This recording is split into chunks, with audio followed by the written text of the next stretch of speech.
नमस्कार साथियों, मेरा नाम है मयंक गौतम और आप सभी का स्वागत है आपके अपने हिंदी वाले गुरुजी चैनल में। आज का जो वीडियो है हमारा अविकारी शब्दों को लेकर है या कहा जाए अव्ययों को लेकर है। पिछले वीडियो में हम खत्म कर चुके हैं विकारी शब्दों को तथा उनके विकारों को। तो चलिए शुरू करते हैं आज के टॉपिक को, अव्यय या अविकारी शब्द। देखिए हेडिंग तो मैंने डाल दी है अव्यय, लेकिन अव्यय ही हम जानते हैं कि अविकारी होते हैं। आप अविकारी और अव्यय के बारे में अच्छी तरीके से जानना चाहते हैं तो मैं इसका वीडियो बना चुका हूं पहले, लेकिन फिर भी आज हम थोड़ा बहुत और जानते हैं। देखिए पहले अविकारी की बात करते हैं। अविकारी का मतलब है वे शब्द जिनमें किसी भी प्रकार का विकार ना हो, विकार उत्पन्न ना हो। अर्थात विकार भी किस तरीके का कि वे शब्द जो लिंग, वचन, काल, कारक आदि के कारण अपना रूप परिवर्तन नहीं करते हैं, अविकारी शब्द कहलाते हैं। जैसे कि मैं एक शब्द लिख दूं आज, या मैं एक और शब्द लिख दे रहा हूं तेज। अगर मैं इन दोनों शब्दों की बात करूं तो क्या ये शब्द अपना रूप परिवर्तन कर सकते हैं? नहीं कर सकते।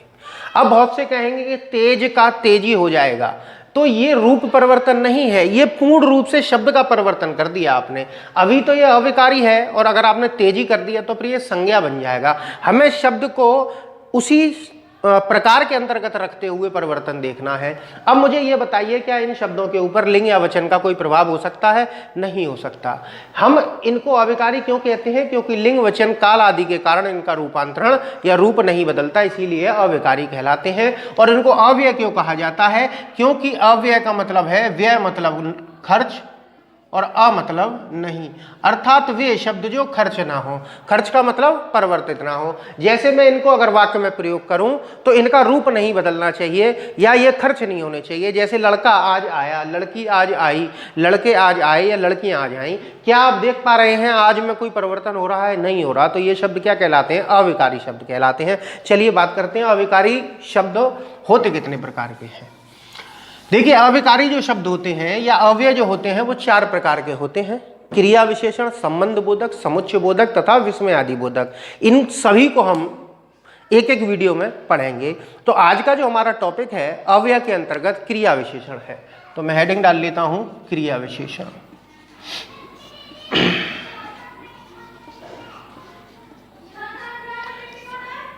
क्रिया विशेषण। देखिए क्रिया विशेषण की बात करी जाए तो आप यह देख पा रहे होंगे कि विशेषण तो आप पढ़ चुके हो, लेकिन अब इस विशेषण से पहले क्रिया शब्द और जुड़ गया है। तो इसका मतलब क्या निकल के आता है? वे शब्द जो क्रिया की विशेषता बताते हैं क्रिया विशेषण कहलाते हैं।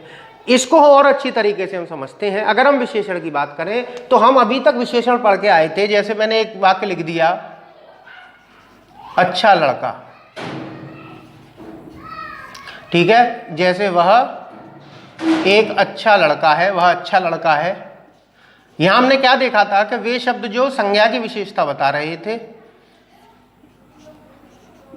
वो क्या कहला रहे थे? विशेषण कहला रहे थे। जैसे यहां संज्ञा की विशेषता क्या बताई है कि लड़का कैसा है? अच्छा है। तो ये क्या कहलाएगा? आपका विशेषण कहलाएगा। फिर हमने पढ़ा था कि वे शब्द जो विशेषण की भी विशेषता बता दें। जैसे मैंने एक शब्द लिख दिया बहुत, तो अब इस बहुत ने क्या किया कि इस लड़के की विशेषता ना बताते हुए इस विशेषण की विशेषता बताई है, तो इसको हम क्या बोलेंगे? प्रविशेषण। ठीक है, यहां तक तो हम पढ़ चुके हैं पहले। अब हम बात करते हैं क्रिया विशेषण क्या होते हैं। जैसे मैं एक वाक्य लिखता हूं, जैसे रवि तेज दौड़ता है।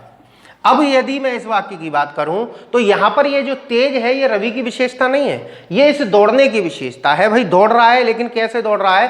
तेज दौड़ रहा है। तो इसको हम क्या कहेंगे? क्रिया विशेषण। ठीक है, तो यहां तक आपकी बात समझ में आई कि वे शब्द जो क्रिया की विशेषता बताते हैं क्या कहलाते हैं? क्रिया विशेषण कहलाते हैं। अब चलिए मान के चलिए इस तेज की भी अगर विशेषता बता दी जाए, जैसे बहुत, मैंने यहां लिख दिया बहुत। अब इस बहुत को हम क्या कहेंगे?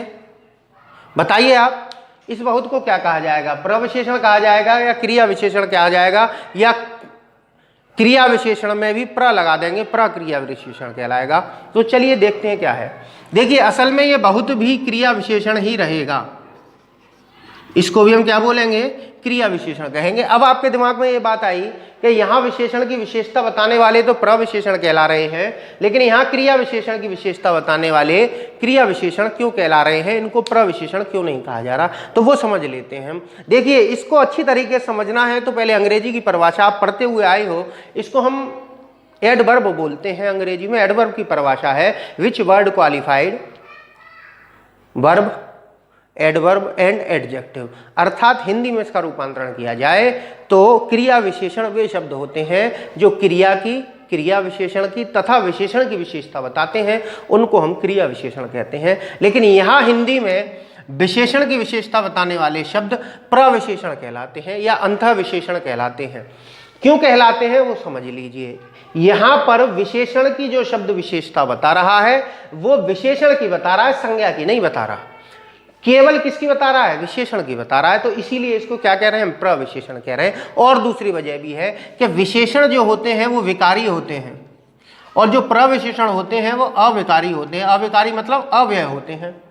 तो अगर मैंने इसको विशेषण कह दिया तो इसका मतलब ये दोनों ही शब्द एक जैसे हो गए, और ऐसा हम कर नहीं सकते। विकारी अविकारी नहीं हो सकते, अविकारी विकारी नहीं हो सकते, तो इसीलिए इसको एक अलग से नाम हिंदी में दिया गया है, इसको प्रविशेषण कहा जाता है। अब यहाँ आ जाते हैं, यहाँ पर इसको क्रिया विशेषण क्यों कह दिया। यहाँ देखिए, अगर मैं यहाँ से अच्छा को हटा दूं तो क्या ये बहुत इस लड़के की विशेषता हो पा रहा है, नहीं हो पा रहा है। अब यहाँ आ जाओ, देखो लड़का तेज दौड़ता है, अभी बहुत नहीं है तब भी ये तेज किसकी विशेषता बता रहा है, दौड़ने की। अब इस तेज को हटा दो, रवि बहुत दौड़ता है, तो ये क्या कर रहा है, अब ये भी इसकी विशेषता बताने लगा, तो इसीलिए इसको हम क्रिया विशेषण कहते हैं। तो समझ लीजिए कि हिंदी में क्रिया विशेषण की परिभाषा क्या है कि वे शब्द जो क्रिया तथा क्रिया विशेषण की विशेषता बताते हैं क्रिया विशेषण कहलाते हैं।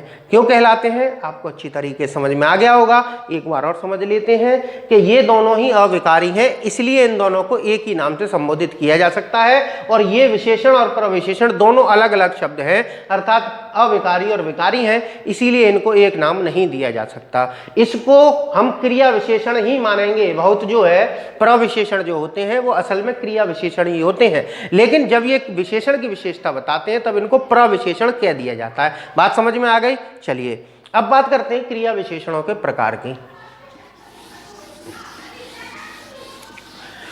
देखिए, क्रिया विशेषणों को मुख्यतः 3 आधारों पर वर्गीकृत किया गया है, रूप के आधार पर, प्रयोग के आधार पर तथा अर्थ के आधार पर। प्रयोग के आधार पर जो वर्गीकरण है, जब हम वाक्य पढ़ेंगे तब अच्छी तरीके से आपको समझ में आएगा और उससे प्रश्न आते भी नहीं है। क्यों? क्योंकि वो थोड़ा सा क्लिष्ट हो जाता है, उसको समझना थोड़ा सा गड़बड़ हो जाता है, और हम क्या नाम है उसका, संबंध बोधक अव्ययों में और उनमें अंतर नहीं कर पाते, समुच्चय बोधक अव्ययों में और इनमें अंतर नहीं कर पाते। तो प्रयोग के आधार पर वर्गीकरण जो है वो हाई लेवल के लिए है, और हाई लेवल का मतलब उससे परीक्षा में प्रश्न कम आते हैं या आते ही नहीं है। तो अब बात करते हैं हम अर्थ के आधार पर और रूप के आधार पर। तो सबसे पहले आज हम बात करेंगे रूप के आधार पर क्रिया विशेषण।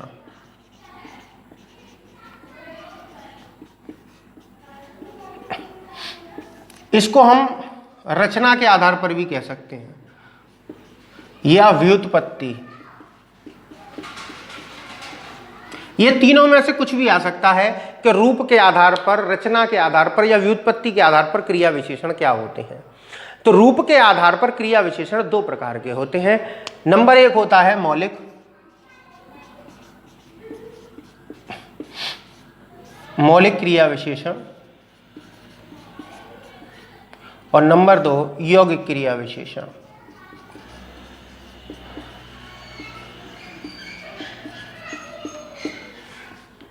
देखिए, मौलिक जो शब्द है मूलधन एक प्रत्यय से मिलकर बना है। मूल का अर्थ है असली और एक प्रत्यय असली वाले। इसका मतलब वे क्रिया विशेषण जो अपने मूल रूप में किसी क्रिया की विशेषता बताते हैं या क्रिया विशेषण की विशेषता बताते हैं, मौलिक क्रिया विशेषण कहलाते हैं। जैसे मैं कुछ उदाहरण लिख देता हूं, जैसे आज है, कल, तेज,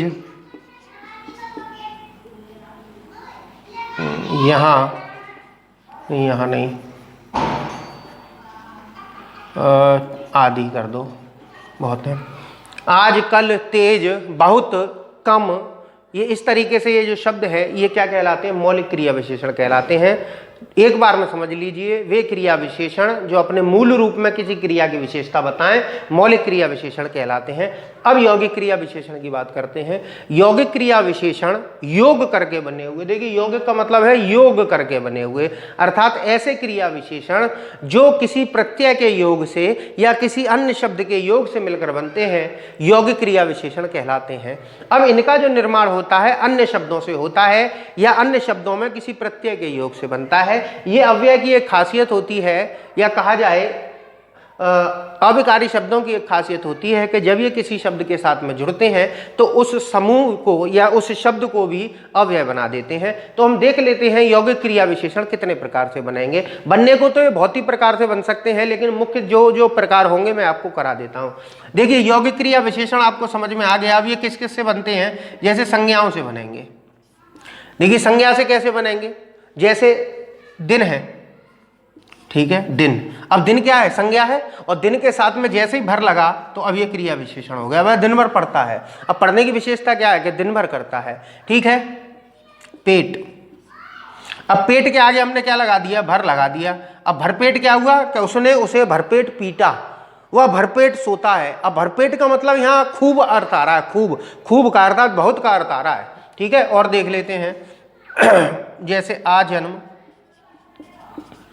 जैसे जन्म क्या है, संज्ञा है। अब जन्म में भी हमने क्या लगा दिया, आ लगा दिया, तो अब क्या हो गया, आजन्म अर्थात जीवन भर। वह आजन्म भूखा रहा या आजन्म सोता रहा, आजन्म चलता रहा, तो चलने की विशेषता क्या है, आजन्म। इसी तरीके से यथाशक्ति, अब शक्ति क्या है, संज्ञा है।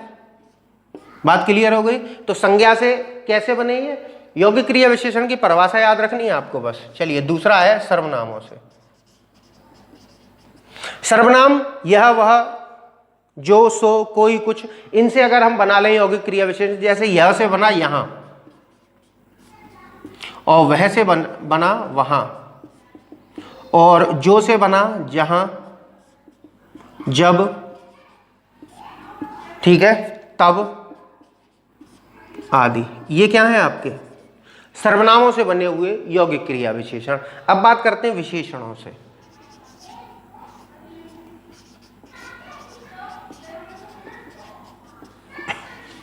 ठीक है, विशेषण से बात करी जाए,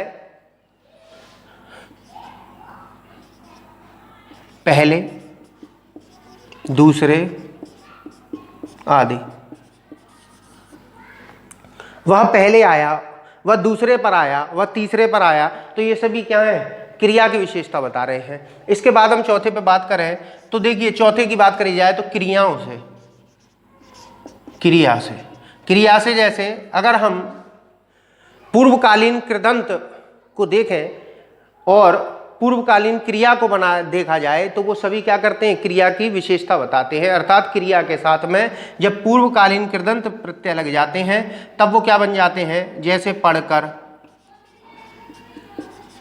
चलकर, चलते ही आदि।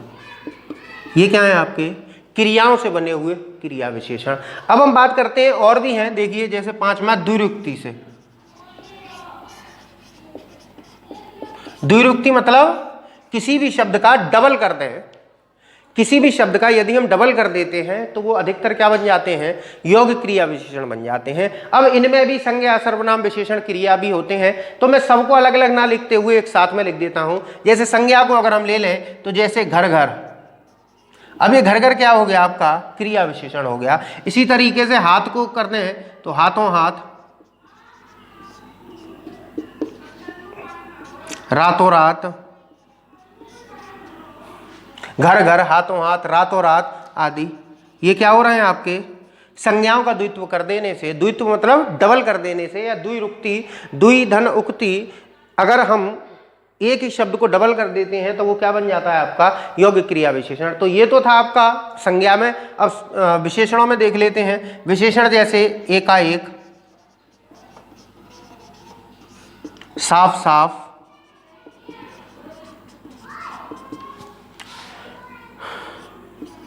ठीक ठीक, सुंदर सुंदर, ठीक है, बात समझ में आ रही है। तो ये क्या होते जा रहे हैं, आपके योग्य क्रिया विशेषण बनते जा रहे हैं। अब हम बात करते हैं क्रियाओं से। क्रियाओं से कैसे, चलते चलते,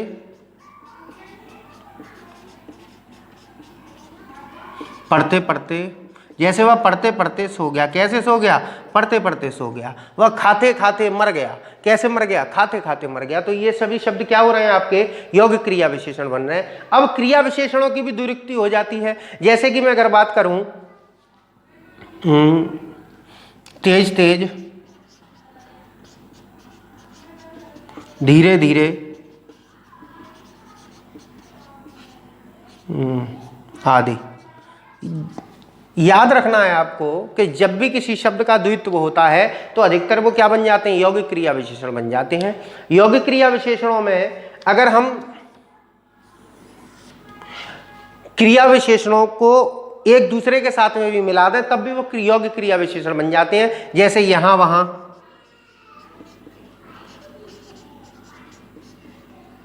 आजकल,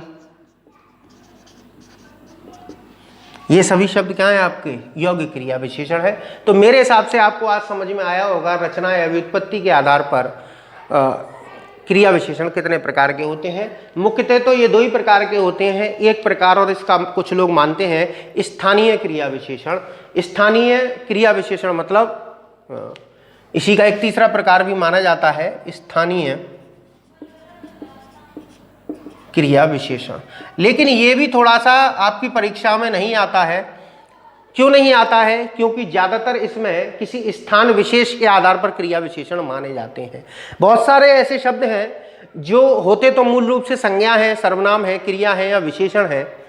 जब वो एक स्थान विशेष पर आते हैं तो वो क्रिया विशेषण कहलाते हैं। तो इसीलिए ये परीक्षा में थोड़ा सा कम आता है। जैसे कहते हैं ना कि तुम भाई साहब मेरी मदद क्या खाक करोगे, तो खाक का मतलब क्या है, खाक वैसे क्या है, विशेषण है, वो संज्ञा है। तो यहाँ पर ये किस रूप में आया है, क्रिया विशेषण के रूप में आया है। जैसे